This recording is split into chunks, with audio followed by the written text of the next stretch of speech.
Big pass நேயர்களுக்கு வணக்கம். So இன்னைக்கிட்ட என்ன பார்க்க போகிறோம் அப்படின்னா, கேமராமேன் எல்லாம் ஒரு அளவு தான். சும்மா சும்மா நோண்டக்கூடாது ப்ரோ, எங்களை ஒரு அளவுக்கு தான் எல்லாம்.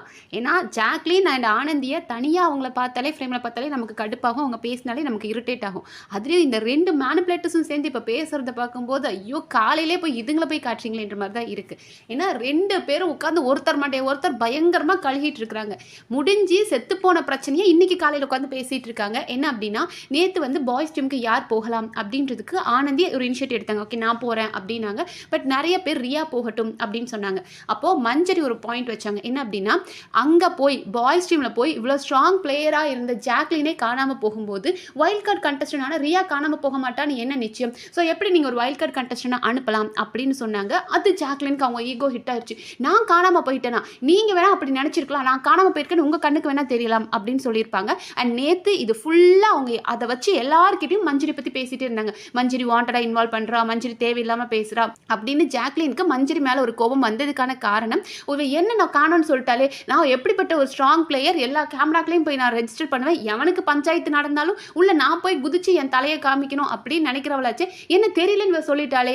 ஏன்னா ஜாக்லினுக்கு ரொம்ப நாளாக தெரியும், இங்கே பேசப்படுற ஒவ்வொரு வார்த்தையும் ரெஜிஸ்டர் ஆகிட்டு இருக்கு. ஒருத்தர் ஒரு வார்த்தையை சொல்லிட்டாங்க அப்படின்னா மக்கள் அதை யோசிக்க ஆரம்பிச்சிருவாங்க. அந்த வார்த்தையை அவள் தொடர்ந்து ஒரு 4 தடவை சொல்லிட்டானா முடிஞ்சது நம்ம கதை அப்படின்றது அவங்களுக்கு நல்லா தெரியும். ஸோ மஞ்சரி சொன்ன வேர்டு வந்து மக்கள் பிடிச்சிக்குவாங்களோ, ஆமாம் அவங்க பாய்ஸ் டீமுக்கு போனதுக்கப்புறம் பெருசாக பெர்ஃபார்ம் பண்ணவே இல்லை ஜாக்லின் அப்படின்னு யாரும் சொல்லிடக்கூடாது அப்படின்றதுக்காக நேற்று ஃபுல்லாக பார்த்தோம் அப்படின்னா மஞ்சரியை டாமினேட் பண்ணிகிட்டே இருந்தாங்க. ஒரு நாள் மஞ்சரி என்ன பாயிண்ட் சொன்னாலும் உடனே அதை போயிட்டு நம்மளோட ஆனந்தி கிட்டேயோ இல்லை சௌந்தர்யா கிட்டோ, மஞ்சரி ஓவரா பண்ணுறா, உன் இடத்த பிடிக்கலான்னு பார்க்குறா, மஞ்சரி ஏன் இப்படி பண்ணிட்டு இருக்கா அப்படின்னு புலம்பிட்டு இருந்தாங்க இல்லையா. பட் ஜாக்லின் சப்போர்ட்டர்ஸ்லாம் வந்து சொல்லுவீங்க, ஜாக்லின் போல்டான பொண்ணு, ரொம்ப இன்னசென்ட் ஸ்வீட்டான பொண்ணு, நீங்கள் தான் அவங்கள தப்பாக பார்க்குறீங்க அப்படின்னு கேட்பீங்க இல்லையா. அப்படி ஜாக்லின் ரொம்ப போல்டான பொண்ணாக இருந்தால் அது அவங்க மஞ்சரி கிட்டே பேசி சால்வ் பண்ணியிருக்கலாமே. மஞ்சரி நீங்கள் என்ன எப்படி பெர்ஃபார்ம் பண்ணலை, நான் எப்படி தெரியல நீங்கள் சொல்லலாம். நான் பசங்க டீமில் இருந்தாலும் எவ்வளோ ப்ராப்ளம் நான் கிரியேட் பண்ணியிருக்கேன், அதாவது கேர்ள்ஸ் டீமுக்கு சப்போர்ட் பண்ணி நான் எவ்வளோ விஷயங்கள் பேசியிருக்கேன், அங்கேருந்து நான் இன்ஃபர்மேஷன் உங்களுக்கு ஷேர் பண்ணியிருக்கேன், பசங்களை பற்றின எல்லா விஷயங்களும் எனக்கு தெரிஞ்சதெல்லாம் நான் சொல்லியிருக்கேன், என்னால் எந்த டாஸ்க்லாம் இன்வால்வ் ஆக முடியுமோ, எந்த மீட்டிங்லலாம் நான் இருக்க முடியுமோ நான் இருந்திருக்கேன். அப்படி இருக்கும்போது நீங்கள் என்ன எப்படி மஞ்சரி சொல்லலாம் அப்படின்னு உங்களோட ஜாக்லின்ஸ் கேட்டிருந்தாங்கன்னா ஓகே சூப்பர் அப்படின்னு சொல்லலாம். ஆனால் உங்கள் ஜாக்லின் என்ன பண்ணாங்க, மஞ்சரி சொல்லும்போது உங்கள் கணக்கு தெரியலன்னா நான் ஒன்றும் பண்ண முடியாது அப்படின்னு சொல்லிட்டு பின்னாடியே மற்றவங்களை போய் இன்ஃப்ளூயன்ஸ் பண்ணுறாங்க.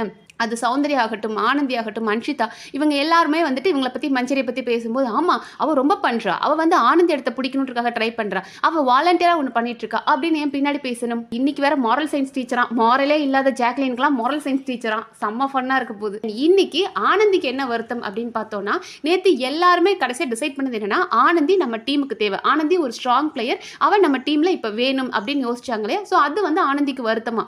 நீங்கள் என்னதான் வந்துட்டு இண்டிவிஜுவல் கேம், டீம் கேம் அப்படின்னு வரும்போது ஆனந்தின்ற என்ன யோசிக்கும் போது நீங்கள் டீம்னு யோசிக்கிறீங்க, அதே அன்ஷிதான்னு வரும்போது சிங்கிள் பிளேயர்னு யோசிக்கிறீங்க. எதுக்கு நீங்கள் அப்படி பண்ணுறீங்க? இப்போ நான் போகணும்னு ஆசைப்பட்டேன், ஒரு சிங்கிள் பிளேயராக நான் என்னோட பிளே அங்கே போய் காமிக்கணும், அங்கே எல்லாரும் எப்படி இருக்காங்கன்னு நான் தெரிஞ்சுக்கணும்னு ஆசைப்பட்டேன். பட் நீங்கள் எல்லாரும் என்ன சொன்னீங்க, ஆனந்தி டீமுக்கு தேவைன்னு சொன்னீங்க. ஆனால் அன்ஷிதாக்குன்னு வரும்போது மட்டும் ஓகே அன்ஷிதா வந்து கொஞ்சம் டவுனாக இருக்கா, அங்கே போனால் அவளுக்கு ஒரு ரிலாக்ஸேஷனாக இருக்கும், நான் இந்த டீமுக்கு எஃபோர்ட் போடுறேன் அப்படின்றதுக்காக எல்லாத்துலேயும் என்ன டீமுக்குள்ளேயே அடக்க பார்க்குறீங்களா, என்னோட இண்டிவிஜுவல் பிளே தெரியாமல் போயிருமோ அப்படின்ற வருத்தம் ஆனந்திக்கு ரொம்ப ஜாஸ்தியாக இருந்தது. அதை நேற்றே அவங்க வந்து எல்லாருக்கிட்டும் பேசிட்டு இருந்தாங்க, மஞ்சரி ரியா கிட்டலாம் சொல்லிட்டு இருந்தாங்க, நான் ஒரு இண்டிவிஜுவல் பிளே காட்ட விட மாட்டாங்களே அப்படின்றத. அண்ட் இன்னைக்கு அதை ஜாக்லின் கிட்டையும் சொல்லிட்டு இருக்காங்க, ஏமா உனக்கு போய் கேம் விளையாடணும் அப்படின்னா நீ சொல்ல வேண்டியது தானே, இங்கே பாரு நான் என்னோட இண்டிவிஜுவல் பிளேயும் காமிக்கணும், சும்மா நான் எல்லாத்துக்கும் டீமுக்காக பண்ண முடியாது, என்னோட இண்டிவிஜுவல்டே காட்டுறதுக்கு நான் பசங்க டீம் போவேன் அப்படின்னு நேற்றே அதை ஸ்ட்ராங்காக பேசியிருக்கலாம். பட் நேற்று இருந்துட்டு சரி ஓகே அன்ஷிதானாலும் ஓகே ரியானாலும் ஓகே அப்படின்னு சொல்லிட்டு இன்னைக்கு போய் அதை ஜாக்லின் கிட்ட சொல்கிறாங்க, ஜாக்லின் நீங்கள் வந்து எல்லாருமே வந்து டாஸ்க்குன்னு வரும்போது உங்களுக்குன்னு எடுக்கும்போது இண்டிவிஜுவல் ஸ்டாண்ட் எடுக்கிறீங்க, ஆனால் எனக்குன்னு வரும்போது டீம்ன்ற ஒரு ஸ்டாண்ட் எடுத்து என்ன எதுவும் பண்ண விட மாட்டீங்களே அப்படின்ற மாதிரி கேட்டுட்டு இருக்காங்க.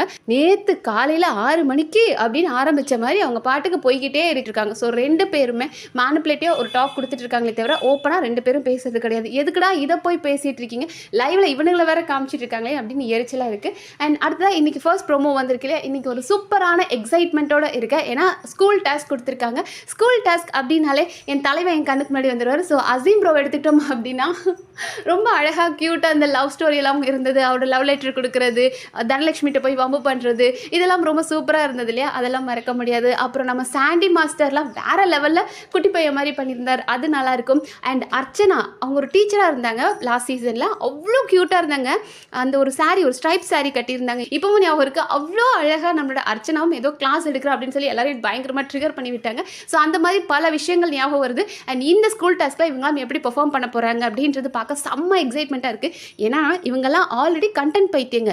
தன்னால் ஒரு கண்டென்ட் பண்ண முடியலன்னா அடுத்தவங்க கண்டென்ட்டில் போய் குதிச்சு டே அப்படின்னு பெர்ஃபார்ம் பண்ணணும் அப்படின்னு நினைப்பாங்க. நம்ம ஜாக்லின் ஆகட்டும், சாச்சனா ஆகட்டும், சௌந்தர்யா ஆகட்டும், அருண், விஷால், ரஞ்சித் அப்படின்னு இவங்க யாருக்குமே பெருசாக கண்டென்ட் பண்ண தெரியாது. அடுத்தவங்க கண்டென்ட்டில் போய் இவங்க இன்வால்வ் ஆகி ஓகே நம்மளை காமிச்சிக்கணும்னு நினைப்பாங்க இல்லையா? ஸோ ஆல்ரெடி கண்டென்ட் பைத்தியங்க. ஸோ இதில் இவங்கெல்லாம் என்ன கண்டென்ட் பண்ண போகிறாங்க அப்படின்னு பார்க்க எக்ஸைட்மெண்ட்டாக இருக்குது. அண்ட் இந்த ப்ரோமோவில் வர்ஷினிக்கு பிரின்சிபல் ரோல் கொடுத்துருக்காங்க. நீ எப்படினாலும் ஸ்டூடெண்ட்டாக இருந்தாலும் எதுவும் பெர்ஃபார்ம் பண்ண மாட்டேன், அதுக்கு பிரின்சிபலாக போய் ஒரு இடத்துல உட்காருமா அப்படின்னு அவங்களுக்கு அதை கொடுத்துட்டாங்க. அண்ட் அருண் வந்துட்டு வைஸ் பிரின்சிபலாக க்யூட்டாக இருந்தார் பார்க்குறதுக்கு. அண்ட் நம்மளோட சிவகுமாரை வந்துட்டு பெல் அடிக்க விட்டுட்டாங்க. அந்த மனுஷன் நல்லா பெர்ஃபார்ம் பண்ணுவார், ஆக்டிங் வந்தால் நல்லா தான் பண்ணுவார். ஓகே அவருக்கு இன்னும் கொஞ்சம் நல்ல ரோல் கொடுத்துருந்துருக்கலாம். அண்ட் ஜெஃப்ரி தான் பிடி டீச்சர் போல இருக்குது. அண்ட் சௌந்தர்யா சொல்லவே வேண்டாம், எக்ஸ்பிரஷன் குயின், எக்ஸ்பிரஷன் அள்ளி வீசுவாங்க. அதுவும் ஸ்டூடெண்ட்டாக இருக்கும்போது இவங்க என்னெல்லாம் பண்ண போகிறாங்க அப்படின்றது தெரியல. அடுத்ததாக நம்மளோட தர்ஷிகா அண்ட் ராணோ எடுத்ததுமே கிளாஸ்க்கு லேட்டாக வர மாதிரி காமிச்சிருக்காங்க. நல்லா இருந்தது. நம்மளோட தமிழ் டீச்சரான மஞ்சரி. ஸோ இல்லைனாலே தமிழ் அப்படின்னாலே நம்ம மஞ்சரி அண்ட் முத்துன்னு வந்துருச்சு. ஸோ அதில் தமிழ் டீச்சராக அவங்க என்ன பண்ண போகிறாங்க, இந்த ஸ்டூடெண்ட்ஸ் என்னென்ன பண்ண போகிறாங்க. அதாவது இன்னைக்கு இருக்கிற 2K கிட்ஸ்லாம் பயங்கரமாக இருக்காங்க. நம்ம படித்த நம்ம 90s கிட் வேறு, பட் இப்போ இருக்க 2K கிட்ஸ் பயங்கர ப்ரில்லியண்ட்டாக இருக்காங்க. ஸோ இவங்க எந்த கிட் 2K கிட்டாக இருக்க போகிறாங்களா, 90s கிட்டாக இருக்க போகிறாங்களா, இல்லை கிரிஞ்சாக ஏதாவது பண்ண போகிறாங்களா, இன்னும் என்னென்ன சுவாரஸ்யமாக பண்ணுறாங்க அப்படின்றத அடுத்தடுத்த வீடியோவில் பார்க்கலாம். நன்றி.